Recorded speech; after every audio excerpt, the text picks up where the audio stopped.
بسم الله الرحمن الرحيم. السلام عليكم ورحمة الله وبركاته. مدحوينها دولة قلمدق مدن أحمد عبد كاري قورقور، مدحوينها دولة كونفور قلبيد مدن عبد العزيز حسن محمد لفتقران، مدحوينها دولة جبلان أحمد محمد إسلان، مدحوينها دولة هيرشابيل مدن محمد عبد واري، قدوميها برلمانكا قلمدق iyo ku-xigeenadiisa madaxweyne ku-xigeenka dowladda galmudug, gudoomiyaha baarlamaanka iyo ku-xigeenadiisa, wufuudda golayaasha kala duwan ee labada gole ee aqalka sare iyo aqalka hoose ee dowladda federaalka ah, wufuudda la socotay madaxweynayaasha ee heerarka kala duwan leh, bulshada rayidka ah, dhammaan ka soo qaybgalayaasha iyo magaalada dhuusamareeb madaxdeeda, dhammaantiin waa salaamantiin. assalaamu calaykum waraxmat ullaahi wabarakaatu. waxaan marka ugu horeysa madaxweynaha dowladda galmudug, xukuumaddiisa iyo golayaashiisa, shacabka reer galmudug dhammaantood uga mahadcelinayaa sida sharafta leh ay noogu soo dhoweeyeen magaalo madaxda galmudug ee dhuusamareeb, oo runtii aan uga mahadcelinayna dadaalka wakhtiga kooban ee go-aanka in shirkan uu qabsoomo lagu qaatay iyo sida habsamida leh ee howlihii baaxadda lahaa ee horyaalla ay u maareeyeen. waxaan leeyahay madaxweyne, adiga iyo xukuumaddaada iyo golayaashaada iyo shacabka reer galmudugba aad baad u mahadsantihiin.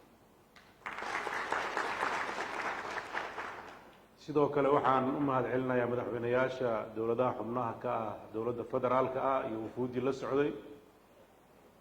in ay ajiibaan kulankan iyo gogoshaan, sidoo kaleetana wakhtigii loogu talagalay shirka ay ku yimaadaan iyaga oo howlo badan ay hor yaaleen, kana horumariyey oo hortabinta ka siiyey hawshaan maanta galmudug loo fadhiyo oo ku soo beegantay xilli ku habboon. xaqiiqda waxaa ka warramay madaxweynaha macnaha shirkan uu ku fadhiyo, ulajeedadiisa ugu weynna uu yahay in wadatashi ay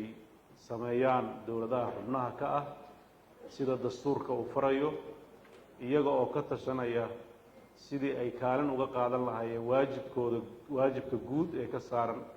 horumarka iyo dib u dhiska dalka Soomaaliya. ninna kama qarsoona marxaladihii la soo maray, qof walbana wuu la socdaa marxaladda maanta aan marayno. waxaan ilaahay subxaanahu wa tacaala ugu mahadnaqaynaa meesha dadka Soomaaliyeed maanta ay gaareen. waxaa daliil u ah dhismihii iyo wakhtigii la soo baxshay iyo horumarkii dowladnimo ee dadka Soomaaliyeed ee muddada uu maalgelinayay. waxaa daliil ugu filan shirka maanta aan fadhino, maamuuska iyo sharafta iyo sida loo hagay ayaa waxay ku filan tahay dadka Soomaaliyeed inay diyaar u yihiin, bisayl fiican ay u qabaan inay dalkooda maamushaan, kuna filan yihiin.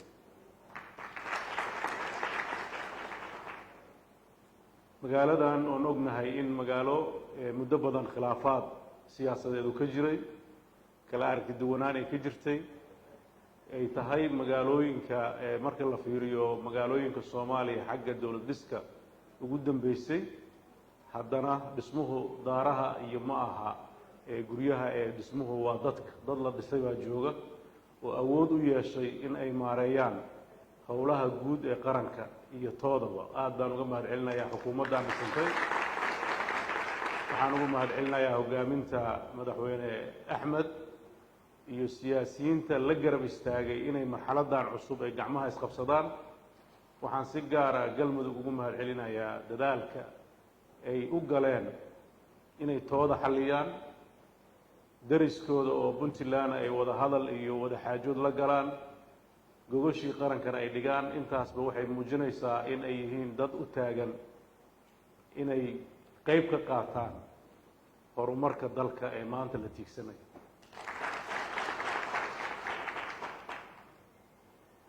furitaankii shirka madaxweynaha ku filnaa annaga waxaan cabiraynaa keliya sidaan raalliga uga nahay in aan shirkan ka soo qayb galno oo taladiisa aan wax ka lahayn oo maanta aan u fadhinno oo aan ka rajaynayno inay ka soo baxaan wax dadka Soomaaliyeed oo dhan ay ku diirsadaan oo walwalka ka hayay mustaqbalka dhinaca doorashada laga gudo dabcan walwalkaas mararka qaarkood wuxuu ka imaanayaa xaaladaha la jecel yahay iyo duruufta lagu jiro dabcan dalku muddo badan wuxuu ku taamayay in uu ka baxo nidaamka doorasho ee muddada 20 sano aan ku soo dhaqmaynay oo loo gudbo nidaam dimuqraadiya oo qof iyo cod waana waxa qof kasta oo Soomaaliya uu tiigsanayo laakiin waxa la rabaa markii tiigsigaas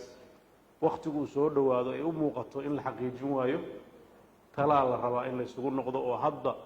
wixii markaa laga badin waayo la qaato si meeshii la joogay aan dib looga dhicin nidaamka doorashooyinka kale ee qof iyo codka ahayn naftarkeedu waa tan maanta halkaana soo gaarsiisay oo 20 sano aan ku soo dhaqmaynay wixii wanaagsanaa ama adduunku uu yaqaan ma aha laakiin waa waxna la eg oo marxaladaha aan uga gudbayno oo aan hadda aan ku jirno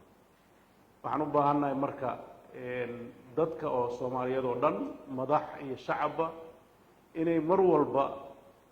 ay qiraan duruufta la marayo oo xalka munaasabka ku ah ay isla rogrogaan oo meesha dadka u badan yahay gacmaha la isku qabsado dabcan waxa laga shaqeynaa waa siyaasad kala aragti duwanaan baa imaanaysa waxaa imaanaya masaalix kaleeto oo dee arrimo siyaasiya ka dhalan kara laakiin waxaas oo dhan waxaa ka weyn maslaxadda dalka midnimadiisa horumarkiisa nidaamka federaaliga aan qabsannay waa nidaamka maanta kalifay inaan dhuusamareeb ku shirno dowladaha kobcaya ee xubnaha ka ah dowladda federaalku waa masaalix iyo adeeg u soo kordhay bulshada Soomaaliyeed meel kasta joogto magaaladan waxaan ku nool oo maanta wada jooga dadkii Soomaaliyeed qof kama maqna magaalo kasta oo Soomaaliyeedna sidaas ay u diyaar garoobaysaa inay Soomaalidu oo dhan ay ku wada noolaadaan ka ganacsadaan martigeliso gacmaha la isku qabsado nidaamka federaaliga ma aha wax dadka kala geynaya nidaamka federaaligu ma aha wax dadka aan horumarkiisa wada jir loo qabsanayn waa shaqadii oo la kala qaybsaday hadday taasi jiri lahayn